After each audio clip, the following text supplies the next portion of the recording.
আমি আপনাদেরকে বুঝাইতেছি বুঝতে পারতেছেন না আপনারা? একটা এক্সাম্পল ছাড়া তো আপনাদেরকে বোঝানো সম্ভব না।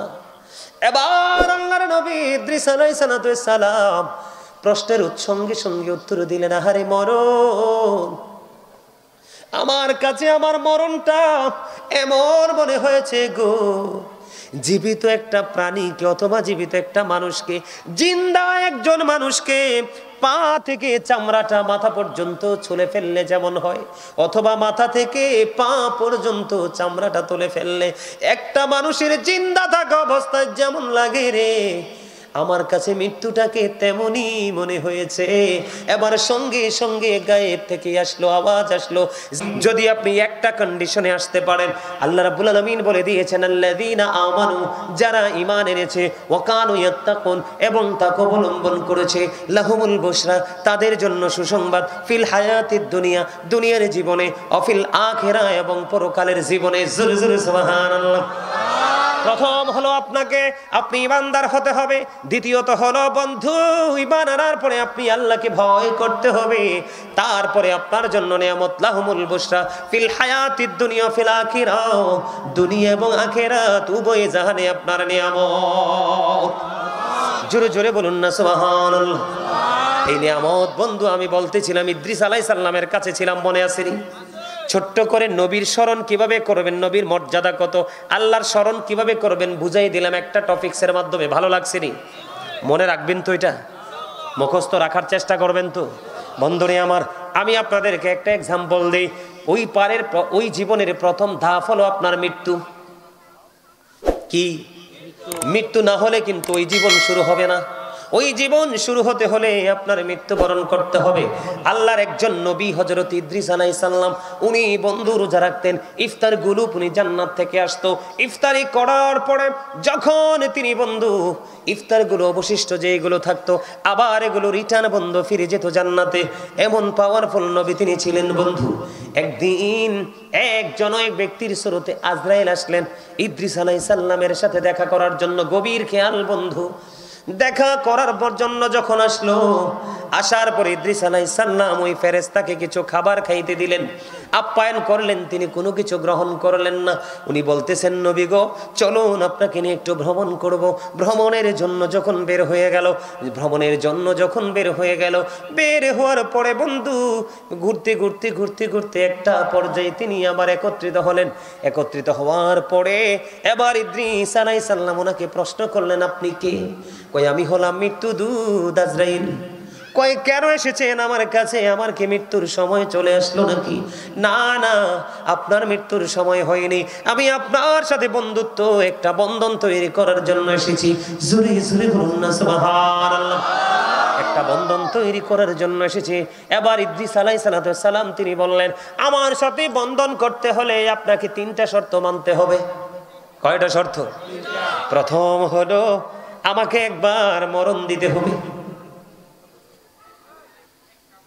ইদ্রিস আলাইহিস সালাম বললেন, আপনার তো মৃত্যুর সময় হয়নি, কই অনুমতি নিয়ে আসেন। মৃত্যুবরণ করার পরে আমাকে আবার পুনরায় জিন্দা করতে হবে। আল্লাহ রাব্বুল আলামিনের কাছে বন্ধু অনুমতি চাইলেন, আল্লাহ রাব্বুল আলামিন অনুমতি দিয়ে দিলেন। এর পরের শর্ত হলো আপনি একবার আমাকে জান্নাত দেখাইতে হবে। আরেকটা শর্ত হলো আমাকে একবার জাহান্নাম দেখাইতে হবে। নবী গো আপনি কেন একবার জান্নাত দেখতে চান? এবার আল্লাহ রাব্বুল আলামিনের কাছে ইদ্রিস আলাইহিস সালাম দরখাস্ত করে দিলেন। আল্লাহ রাব্বুল আলামিন কবুল করে নিলেন, মঞ্জুর করে নিলেন। আল্লাহর নবী ইদ্রিস আলাইহিস সালামকে আজরাইল আলাইহিস সালাম বললেন, ও আল্লাহর নবী গো, আপনার মৃত্যুর কথা বলেছে, এর অনুমতি নিয়ে আসলাম। জীবিত করার কথা বলেছে, এর অনুমতি নিয়ে আসলাম। জান্নাত দেখার অনুমতি চাইলেন, নিয়ে আসলাম। কিন্তু নবী আপনি আমাকে একটা কথা দেন, আপনি জান্নাতটা দেখার পরে ফিরে আসবেননি। জোরে বলেন না সুবহানাল্লাহ। আরো জোরে বলেন না সুবহানাল্লাহ। এবার কি করলেন? ইদ্রিস আলাইহিস সালাম কথা দিলেন নবী। ইদ্রিস আলাইহিস সালাম বলেন, আজরাইল রে, ও আজরাইল, আমি কথা দিলাম রে, জান্নাত দেখার পরে আমি ফিরে আসব। কথা দিছেন? কয় হ। এবার আল্লাহর কাছে অনুমতি চাইলেন, আল্লাহ অনুমতি দিয়ে দিলেন। ওনার প্রাণ পাখি বন্ধু কবজ করা হলো, দেহ থেকে প্রাণ পাখি বের করা হলো। আবার ওনাকে পুনরায় ছোট্ট করে বলছে বন্ধু, সময় খুবই অল্প। আবার ওনাকে পুনরায় জিন্দা করা হলো। জিন্দা করার পরে এবার ওনাকে প্রশ্ন করা হলো, নবী গো, আপনি তো মৃত্যুবরণ করেছেন, আবার আপনি পুনরায় জীবিত হয়েছেন, আপনি আমাকে বলে দেন আপনি মৃত্যুটাকে কেমন পেয়েছেন? আমি আপনাদেরকে বুঝাইতেছি, বুঝতে পারতেছেন না আপনারা? একটা এক্সাম্পল ছাড়া তো আপনাদেরকে বোঝানো সম্ভব না।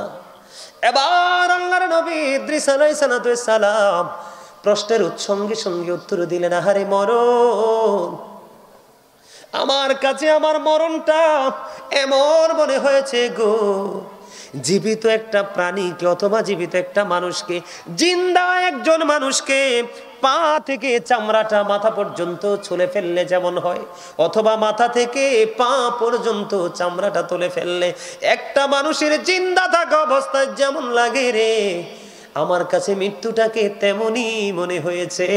এবার সঙ্গে সঙ্গে গায়েব থেকে আসলো আওয়াজ, আসলো যেই জীবনে যত প্রাণ পাখি কবজ করেছে এটার চেয়ে সহজে আর কোনো প্রাণ পাখি সহজে কবজ করা হয়নি।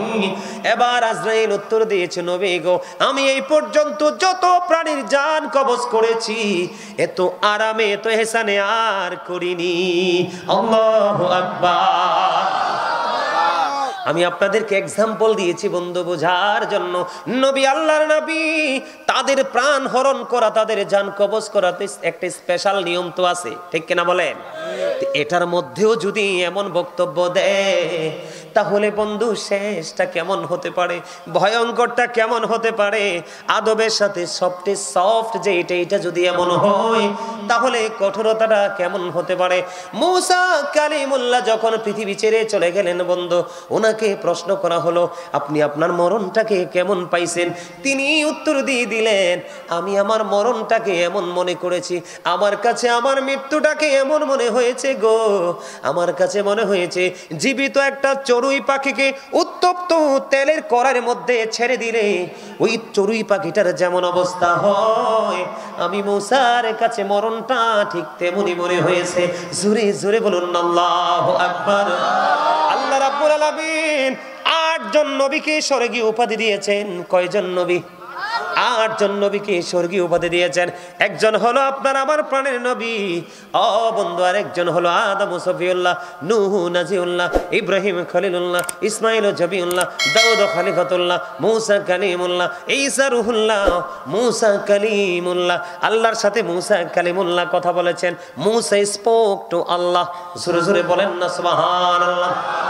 বন্ধুরে আমার, উনি যদি বলে ওনার মরণটা এমন হয়েছে, তাহলে পাপী মানুষের মরণ কেমন হতে পারে রে? আপনার আমার প্রাণের নবীর শ্রেষ্ঠ মুবারক বুক মুবারকের উপরে যখন আজরাইল হাত রাখলো, আজরাইল রাখার পরে আমার নবী প্রশ্ন করলো, রে আজরাইল, তুমি আমার বুকের উপরে কি রেখেছো? নবী গো, আমার একটা অংশ রেখেছি। আমার নবীজি একটা ডাক দিয়ে বললেন, আজরাইল, আমার কাছে মনে হয় ও আজরাইল, আসমান জমিন যদি আমার বুকের উপর তুলে দেওয়া হতো রে, আমি নবীর কাছে এত কষ্ট করে মনে হতো না। তোমার একটা অংশ আমার উপরে রেখেছো, আমি এতটাই কষ্ট ভোগ করতেছি, অনুভব করতেছি। বন্ধু আমার নবী একটা ডাক দিয়ে বললেন, আজরাইল রে, আমার উম্মত এত কষ্ট সহ্য করতে পারবে না, আমার উম্মত গুলো দুর্বল, সইতে পারবে না, আমাকে আমার উম্মতের যন্ত্রণা পর্যন্ত তুমি দিয়ে দাও। জোরে জোরে বলেন না সুবহানাল্লাহ। বন্ধুরে আমার, ঈসা নবী এমন একজন নবী ছিলেন বন্ধু, ওনার হাতের ইশারায় আশার আঘাতে মরা মানুষ জিন্দা হয়ে যাইত। এটা আপনারা শুনছেননি কখনো? একবার ঈসা নবীর ওনার একটা মুজিজা ছিল। বন্ধু, একদিন উনি এবং ওনার সঙ্গীরা অনুমতি নিয়ে একটা বকরি খেয়েছিলেন। ওনার সঙ্গীদেরকে সহ বলেছিলেন, তোমরা বকরিটা খাওয়ার পর একটা কাজ করবা, কাজটা হলো তোমরা চামড়াগুলো, হাড়গুলো একত্রিত করে রাখবা। বকরি জবাই হলো, গোস্ত মানুষ খেয়ে ফেললো, এক জায়গার মধ্যে রাখা হলো। ঈসা নবীর হাতে একটা বরকতময় আশা ছিল, আশাটা দিয়ে টাচ করতে দেরি, ওই বকরি আবার পুনরায় জিন্দা হয়ে পালে যাইতে দেরি করে না। সুবহানাল্লাহ বলেন না। আমি আপনাদেরকে বুঝাইতে চাই বন্ধু, মৃত্যুটা কেমন হবে। ঈসা নবীর কাছে একদিন এক বেঈমান এসে ডেকে ডেকে বললেন, ও আল্লাহর নবী ঈসা, আপনি তো মরা মানুষ জিন্দা করতে পারেন, পুরনো কোনো মৃত্যু ব্যক্তিকে জিন্দা করতে পারবেন কি? এবার ঈসা রুহুল্লাহ ডেকে ডেকে বললেন, তুমি বলো আমি কাকে জিন্দা করব? কয় আপনি ওই প্রথম জামানার নবী নূহ আলাইহিস সালামের ছেলে শামকে আপনি জীবিত করুন। এবার যখন শামকে জীবিত করার কথা বলল, এবার তিনি কি করলেন? শামের কবরের পাশে গেলেন। শামের কবরের পাশে গিয়ে যখন দোয়া করলেন, আল্লাহ রাব্বুল আলামিন নূহ আলাইহিস সালামের ছেলে শামকে জিন্দা করে দিলেন। শাম যখন জিন্দা হয়ে উঠল, শামের সাথে উপস্থিত মানুষগুলো কথা বললেন, ওনাকে প্রশ্ন করলেন, আপনাদের জামানায় মানুষের তো চুল পাকতো না, দাড়ি পাকতো না, আপনার চুল দাড়িগুলো কেন পাইকা সাদা হয়ে গেল? ওই যে দেখেন ওই চাচার চুলদাড়িগুলো একটাও কিন্তু কালো নাই, ওনার মতো সাদা হয়ে গেল, একবারে ধবধবে সাদা। উপস্থিতিরা প্রশ্ন করলো, আপনার চুলদাড়িগুলো কেন সাদা হয়ে গেল? এবার তিনি উত্তর দিলেন, নূহ আলাইহিস সালামের ছেলে শাম তিনি উত্তর দিলেন, আমার চুলদাড়িগুলো পেকে যাওয়ার কারণ হলো, আমার চুলদাড়িগুলো পাইকা যাওয়ার কারণ হলো, আমি জানি মানুষ একবার ইন্তেকাল করবে আর ওই দিন মানুষ জিন্দা হবে, ওই দিনটা হলো কিয়ামতের দিন। আমাকে যখন আজকে ডাকা হলো, আমার কাছে মনে হয়েছে কিয়ামত মনে হয় কায়েম হয়ে গেছে, সেই আতঙ্কে চুলদাড়িগুলো পাইকা সাদা হয়ে গেছে। ওনাকে প্রশ্ন করা হলো, আপনার মৃত্যুর বয়স কত? কয় আমি যে মৃত্যুবরণ করেছি মৃত্যুর বয়স হলো 4000 বছর। তিনি নূহ আলাইহিস সালামের ছেলে শাম একটা ডাক দিয়ে বলল, আমার মৃত্যুবরণ করেছি, মরণ হয়েছে 4000 বছর হয়েছে, এখনো পর্যন্ত আমি মৃত্যুর যন্ত্রণা ভুলতে পারি নাই। বন্ধু, কেমন করে বাঁচবা? বাঁচার তো কোনো উপায় নাই, পৃথিবীর কোনো জায়গা নাই যে তুমি মৃত্যু থেকে পলায়ন করতে পারবা। এই মৃত্যু যদি তোমার নেয়ামত হয়, ওই মৃত্যু যদি তোমার সুন্দর হয়, তাহলে তোমার সব কিছু সুন্দর হয়ে যাবে। ও বন্ধু, তিনি বললেন, আমি 4000 বছর হয়েছে ইন্তেকাল করেছি, এখনো পর্যন্ত আমি মৃত্যুর যন্ত্রণা ভুলতে পারিনি। মৃত্যুর যন্ত্রণাটা ভুলবে কেমন করে? মৃত্যুর সবচেয়ে কম যন্ত্রণা হলো, মৃত্যুর সবচেয়ে একবার লয়েস্ট যে শ্রেণীর যন্ত্রণা কষ্ট, সেটা হলো 1000 তলোয়ার মারার আঘাতের সমান। আল্লাহু আকবার বলেন না।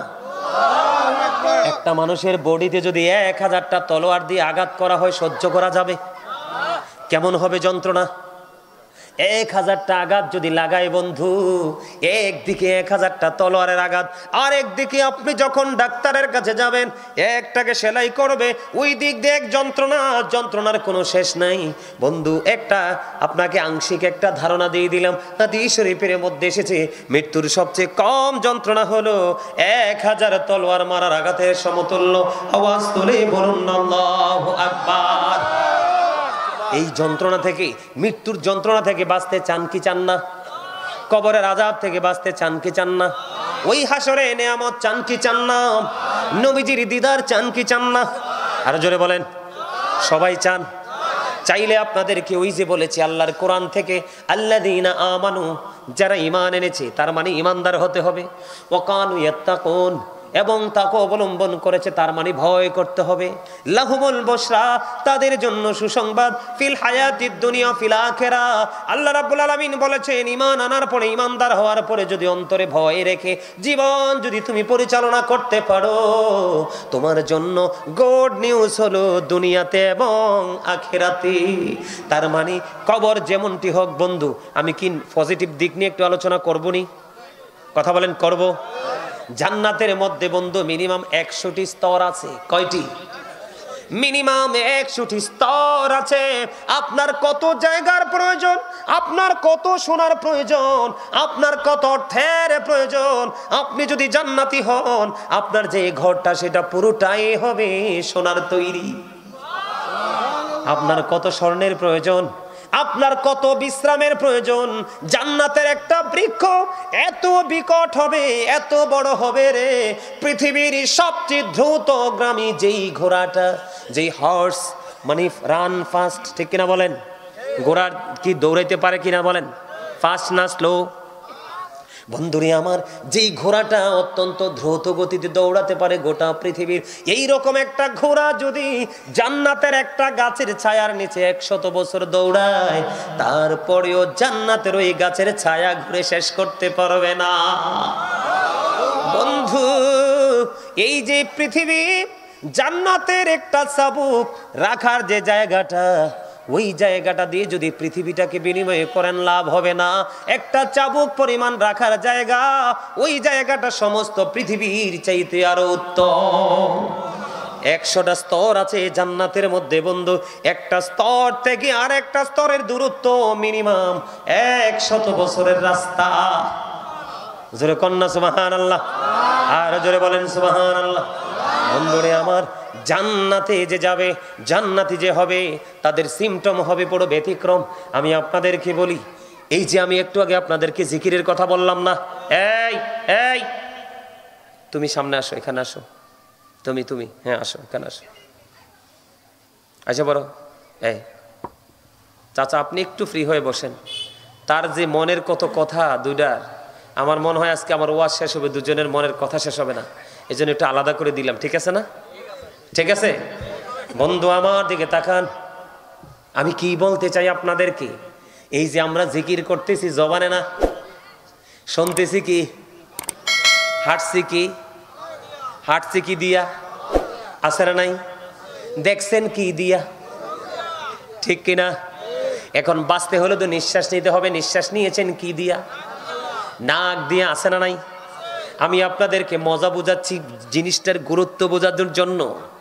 বন্ধু, মুমিন যারা, মুমিনের জান যখন কবজ করার জন্য মৃত্যুদূত আসবে, মুখের দিক দিয়ে যখন ট্রাই করবে, মুখ ডেকে ডেকে বলবে, এরে আজরাইল 24 ঘন্টা কন্টিনিউ দুনিয়ার কাজটা যেটুকু করার দরকার ছিল করে, অল টাইম এই জিকির দিয়ে জবানকে তাজা রেখেছি, এই দিক দিয়ে কষ্ট দিয়ে রুহ নিতে পারবা না। আজরাইল ব্যর্থ হয়ে যাবে, হাতের দিকে যখন যাবে হাতও তার কর্মের কথা তুলে ধরবে, কানের কাছে যখন যাবে কানও তার কর্মের কথা তুলে ধরবে, চোখের কাছে যখন যাবে চোখ তার কর্মের কথা তুলে ধরবে, পায়ের কাছে যখন যাবে পাও তার কর্মের কথা তুলে ধরবে। তার মানে আজরাইল কোনো দিক দিয়ে অঙ্গ প্রত্যঙ্গ দিয়ে যা প্রাণ পাখিটা বের করতে পারবে না। কান সাক্ষী দিবে, হাত সাক্ষী দিবে, জবান সাক্ষী দিবে, চোখ সাক্ষী দিবে, মুখ সাক্ষী দিবে। এমন অবস্থার মধ্যে যখন আজরাইল পড়বে, আল্লাহ রাব্বুল আলামিনকে একটা ডাক দিয়ে বলবে, মালিক তোমার বান্দার সমস্ত অঙ্গে প্রত্যঙ্গে শুধু জিকির, কোন দিক দিয়ে প্রাণ পাখি বের করতে পারতেছি না। আল্লাহ ডেকে ডেকে বলে, ওরে মৃত্যুদূত, তুমি আমার প্রিয় বান্দার জানটা এমন ভাবে কবজ করতে পারবা না। সুবহানাল্লাহ কয় না? আরে আরো জোরে কর না, আরো জোরে। এইভাবে তুমি জানটা কবজ করতে পারবা না। আল্লাহ গো, কেমন করে জানটা কবজ করতে পারবো? জানটা কবজ করবা তুমি জান্নাতে যাও, জান্নাতে একটা ফল আছে, সে ফল, ওই ফলটা যখন তার চোখের সামনে এসে ধরবা, মুখের সামনে এসে ধরবা, তার ভিতরে সুঘ্রাণটা প্রবেশ করবে, তুমি দেখতে পাবে তার ভিতর থেকে যেন পানি বাইর হচ্ছে, ওটার সাথে সাথে তার প্রাণ পাখিটা বের হয়ে যাবে। এখান থেকে বের করার পরে শর্ট করে বলছি, আমার অনেক সময় হয়ে গেছে বন্ধুরে আমার, প্রায় 2 ঘন্টা শেষ করে ফেলতে হবে আমাকে। ভাবছিলাম 1.5 ঘন্টা আলোচনা করব, কিন্তু একটানেই চলে গেছে 2 ঘন্টা। আর একটু শুনবেন, একটু বলবো, মন দিয়ে শোনেন, হাসবেন না প্লিজ, এটা হাসির কথা না, একটু খেয়াল করেন। তখন কি করলো, তার প্রাণ পাখিটা কবজ করলো, ঠিকানা কোথায়? কবরে। কবরে ফার্স্ট স্টেজ কোনটা? কবর না? কবরে নিয়ে যাওয়া, মাঝখানে অনেক কিছু আছে বললাম না।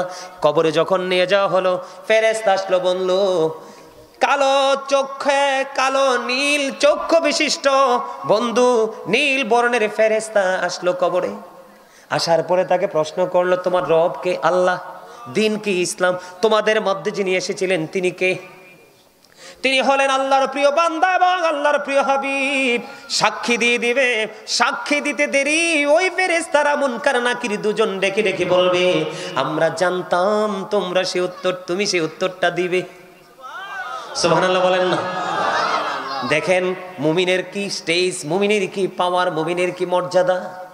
আল্লাহ রাব্বুল আলামিন সঙ্গে সঙ্গে উত্তরগুলো যখন দিয়ে দিবে, সঙ্গে সঙ্গে গায়েব থেকে আওয়াজ আসবে, কবরটা দৈর্ঘ্য এবং প্রস্থে 70 গুণ চওড়া হয়ে যাবে।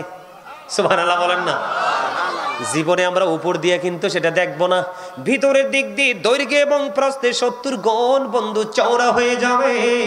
নূরের আলোয় বন্ধু কবরটা আলোকিত হয়ে যাবে। তখন মুমিন তো মজা পেয়ে গেছে, হাসতে থাকবে। হাসতে হাসতে ফেরেশতাদেরকে ডেকে ডেকে বলবে, ও ফেরেশতারা, আমাদেরকে আবার পৃথিবীতে একটু ফিরে যেতে দাও না। কয় না না না, আর তো ফিরে যেতে পারবা না। তুমি নতুন বরের মতো তুমি ঘুমিয়ে যাও, নতুন বরের মতো তুমি ঘুমিয়ে যাও, তুমি আর ফিরে যেতে পারবা না। আমার আপন স্বজন কান্দে, কয় কোনো কিছু হবে না, তুমি নতুন বরের মতো ঘুমিয়ে থাকবে ওই পর্যন্ত, যেই পর্যন্ত না তোমার মালিক তোমাকে না ডাকবে। তার মানে কিয়ামত পর্যন্ত তুমি ঘুমাও। কিন্তু আল্লাহ রাব্বুল আলামিন কোরআনে বলে দিয়েছেন বন্ধু, যারা আল্লাহর প্রিয় বান্দা, যারা আল্লাহর প্রিয় হয়ে গেছে, আল্লাহ রাব্বুল আলামিন বলেছেন ইনদা রাব্বিহিম ইউরযাকুন। ও বন্ধু, যারা আল্লাহর প্রিয় হয়ে কবরে গেছে, তাদের কবরটা নূরে গুলজার হয়ে যাবে, দৈর্ঘ্যে প্রস্থে 70 গুণ চওড়া হয়ে যাবে, নতুন বরের মতো সম্মান নিয়ে ঘুমিয়ে যাবে। আল্লাহ বলতেছে শুধুই ঘুম পাড়াবো না, শুধুই ঘুম পাড়াবো না, আমি আল্লাহ তাদের জন্য খবর জানিয়ে দিলাম, আমি আল্লাহ তাদের জন্য জান্নাতি খাবার বরাদ্দ করে দিলাম।